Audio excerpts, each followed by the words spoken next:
เรากินน้ำพริกกะปิกันมาบ่อยๆแล้วเนี่ยอาจจะเบื่อแต่ว่ามีอยู่หนึ่งเมนูที่ใช้วัตถุดิบที่อยู่ในครัวไทยเหมือนกับน้ำพริกกะปิเลยค่ะวันนี้ครัวชั้นสูงจะสอนทำหมูผัดกะปิการอยู่ที่สูงไม่ใช่เรื่องง่ายเพราะยิ่งอยู่คอนโดสูง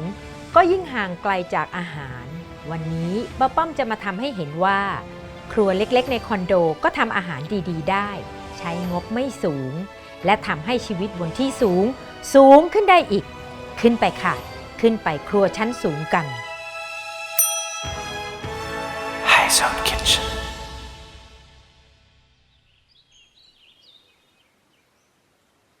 สำหรับหมูผัดกะปินะคะป้าป้อมเลือกใช้สันคอหมูในเมื่อหมูเป็นหลักของจานนี้เนี่ยเราก็มาจัดการให้เนื้อหมูอร่อยขึ้นสักหน่อยเลยนี่ป้าป้อมได้สันคอหมูมา1 กิโลแต่เราคงไม่ทำทั้งกิโลนะคะเวลาเราอยู่คนเดียวเนี่ยเราทำแบบว่า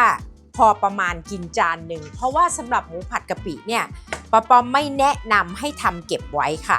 เราหั่นเนื้อหมูเป็นชิ้นพอคำนะคะอย่าบางมากแล้วก็ไม่ต้องหนามากแบบนี้เลยค่ะทีแรกว่าจะทำไม่เยอะในที่สุดทำหมดกิโลดีกว่าค่ะเพราะอะไรรู้ไหมคะเพราะว่าการอยู่คอนโดเนี่ยบางครั้งเราอาจจะทำเสียงดังหรือทำอะไรเป็นการรบกวนห้องข้างๆเขาโดยไม่รู้ตัวผูกมิตรไว้ดีกว่าค่ะเรื่องเล็กๆน้อยๆมันจะได้ไม่มีปัญหาป้าป้อมก็เลยคิดว่าวันนี้ป้าป้อมจะทำหมดเลยเดี๋ยวเสร็จแล้วจะใส่จานไปฝากเพื่อนบ้านทั้งซ้ายทั้งขวาเลยค่ะวันนี้ป้าป้อมเลือกใช้สันคอหมูนะคะป้าป้อมเคยเห็นร้านอาหารบางร้านเขาใช้เป็นหมู3 ชั้นค่ะซึ่งอันนั้นหมายความว่าเราก็ชอบกินมันเยอะหน่อยสันคอหมูเนี่ยเป็นส่วนของหมูที่ป้าป้อมชอบตรงที่ว่าไขมันแทรกพอประมาณแล้วก็ไขมันที่แทรกมาเป็นไขมันแน่นๆแข็งๆอะค่ะเคยจำได้ไหมคะหลายๆครั้งในครัวชั้นสูงอะป้าป้อมมักจะใส่น้ำลงไปในหมูเพื่อให้หมูนุ่มขึ้นจากการดูดน้ำเข้าไปในระยะหนึ่งนี่ค่ะวันนี้นะอาจจะขอมีตัวของแถมนิดนึงเพื่อให้หมูของเรามีรสชาติป้าป้อมก็เลยเลือกซอสปรุงรสฝาเขียวที่เหมาะในการหมักค่ะป้าป้อมใส่รสชาติให้หมูด้วยซอสถั่วเหลืองปรุงรสนะคะส่วนที่จะทำให้นุ่มก็คือนี่เลยค่ะน้ำเปล่านี่ก็คือน้ำดื่มหรือน้ำกรองแล้วแต่คอนโดไหนจะถนัดนะคะ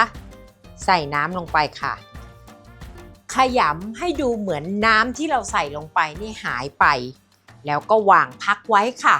ตอนนี้หมูกำลังดูดน้ำหมูที่ดูดน้ำเข้าไปเนี่ยจะนุ่มและฉ่ำค่ะเหมือนอย่างที่ป้าป้อมว่านะคะว่าหมูผัดกะปิเนี่ยใช้วัตถุดิบใกล้เคียงกับน้ำพริกกะปิและเป็นวัตถุดิบที่ติดอยู่ในครัวไทยหมูบางคนอาจจะมีติดตู้อยู่แล้วเอาไว้ใช้ผัดใช้ทอดแล้วเหลือก็เอาหมูนั้นมาทำหมูผัดกะปิค่ะแน่นอนทุกครัวมีกะปิมีหัวหอมมีกระเทียมมีน้ำตาลมะพร้าวส่วนที่เหลือเครื่องผัดน้ำพริกก็คือพริกต่างๆนั่นเองวันนี้บ้านป้าป้อมก็เกิดจะมีหัวหอมใหญ่ไม่ใส่ก็ได้ถ้าไม่มีต้นหอมแน่นอนมีต้นหอมผักชีอยู่ในบ้านใช่ไหมคะเอามาใส่ให้สีสวยๆตอนนี้เราจะหั่นวัตถุดิบที่เป็นผักการหั่นวัตถุดิบที่เป็นผักเมื่อกี้เราใช้เขียงหั่นหมูไปแล้วถ้าเราไม่ได้แยกสีเขียงแบบมืออาชีพจริงๆแล้วเนี่ยนะคะทำความสะอาดเขียงซะก่อนที่จะเอามาหั่นผักอันตรายพอควรนะคะที่ใช้เขียงหั่นเนื้อสัตว์ผสมกับเขียงหั่นผักค่ะอย่างแรกป้าป้อมจะใส่หอมใหญ่ละในส่วนของผักที่ใส่หรือพริกที่ตกแต่งจะมากน้อยอยู่ที่เราค่ะตอนนี้หั่นผักเตรียมได้เลยนะคะ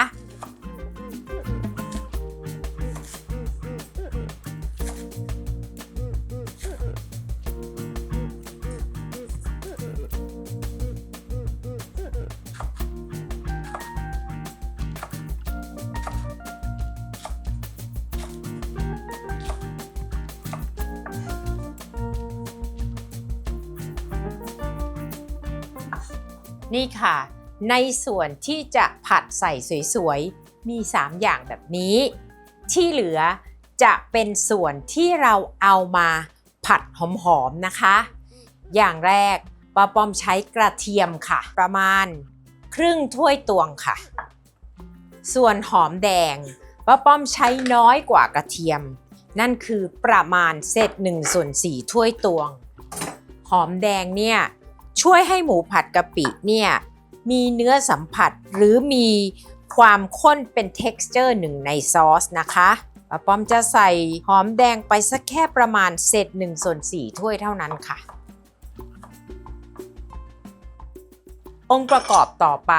เป็นตัวที่ให้ความเผ็ดในจานนี้ป้าป้อมเลือกใช้พริกขี้หนูจินดาแดงและเขียวค่ะอันนี้เนี่ยแล้วแต่เลยนะว่าใครชอบกินเผ็ดมากเผ็ดน้อยหรือบางคนอาจจะทุบพริกขี้หนูสวนลงไปด้วยไม่ว่ากันค่ะ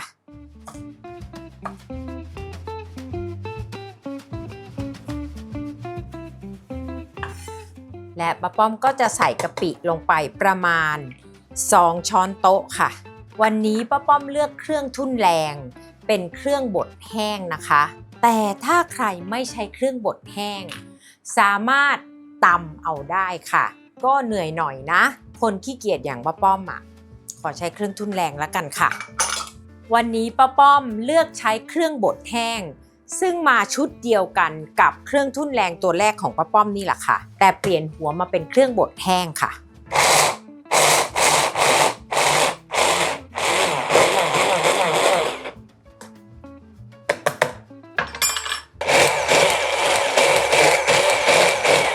ไม่ต้องละเอียดมากค่ะประมาณนี้ก็พอลักษณะที่ได้คล้ายกับอะไรคะคล้ายกับน้ำพริกกะปิที่ไม่มีผักต่างๆนั่นเองนั่นหมายความว่าถ้าเรามีฐานน้ำพริกกะปิเหลือเราสามารถเอามาทำหมูผัดกะปิได้เช่นกันค่ะแล้วมาปรุงรสเอาเองข้างนอกตอนนี้นะคะเราพร้อมที่จะผัดแล้วมาดูหมูของเราก่อนเลยเมื่อกี้นี้ป้าป้อมคลุกน้ำลงไปในหมูเห็นไหมคะตอนเนี้ยหมูดูดน้ำไปเกือบหมดแล้วนี่เป็นหมูแห้งๆอยู่ในชามนี้เห็นไหมคะง่ายๆแค่นี้เองนะคะจากนั้นเราก็ตั้งกระทะเปิดไฟกลางค่อนข้างแรงนั่นก็คือประมาณมีเดียมไฮและใส่น้ำมันพืชลงไปค่ะพอน้ำมันเริ่มร้อนนะคะเราก็ใส่ส่วนผสมของกะปิลงไปค่ะอยากให้ทุกคนมาอยู่ตรงนี้จังเลยกลิ่นหอมมากโอ้โหน่ากินที่สุดตอนนี้นะคะป้าป้อมขอเติมน้ำตาลมะพร้าวลงไปประมาณ1 ช้อนโต๊ะค่ะสำหรับป้าป้อมนะคะแค่เนี้ยเอาข้าวลงไปคลุกก็น่าจะอร่อยพอแล้วล่ะเพราะกะปิที่ตำกับเครื่องแล้วเนี่ยหอมมากเลยค่ะหอมเหมือนเราเตรียมน้ำพริกกะปิไงเอาละค่ะพอดูกะปิเริ่มสุกนะคะเราจะใส่หมูที่เราเตรียมไว้ลงไปเลยค่ะเร่งไฟแรงขึ้นได้ค่ะเพราะว่าเราไม่ต้องกลัวกะปิเราไหม้แล้วใครที่ชอบน้ำคลุกคลิกสามารถเติมน้ำลงไปอีกได้ค่ะแต่เดี๋ยวป้าป้อมจะรอดูก่อนว่าน้ำจากหมูจะออกมาไหม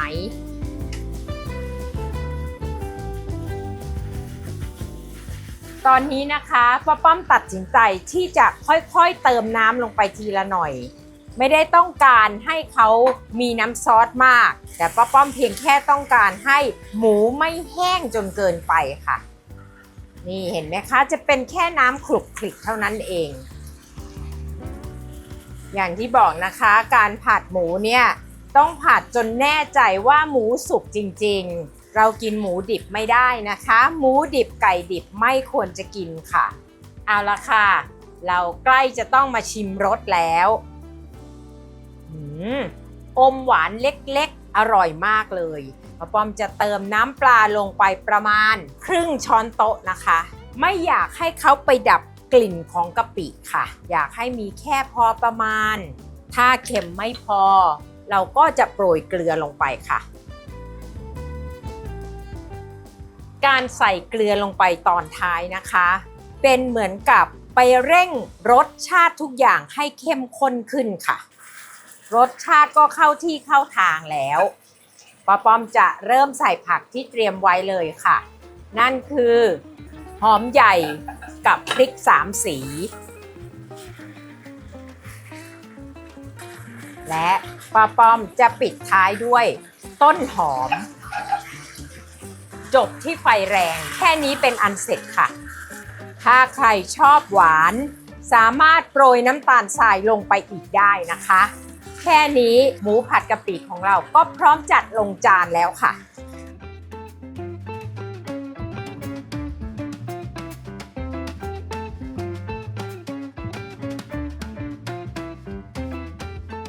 เสร็จเรียบร้อยแล้วค่ะหมูผัดกะปิของเราที่คุยกันว่ามีความเป็นฐานของน้ำพริกกะปินอกจากนี้นึกถึงอะไรได้อีกคะใกล้เคียงกับผัดสตอดังนั้นเราจะเอาหมูผัดกะปินี้ไปใส่สตอเพิ่มก็ได้ใส่ชะอมเพิ่มก็ได้อยากใส่ผักมีกลิ่นอะไรก็ได้เพราะว่าฐานของกะปิพริกกระเทียมหอมเนี่ยเขาจะทำให้กลิ่นเหล่านั้นเข้ากันได้ดีค่ะลองทำนะคะจานเดียวตำครั้งเดียวกะปิส่วนนั้นผัดสตอก็ได้หมูผัดกะปิก็ได้เอาไปละลายทำเป็นน้ำพริกกะปิก็ยังได้ค่ะไม่ยากเลยใช่ไหมคะอร่อยได้ง่ายๆตามสไตล์ครัวชั้นสูงค่ะ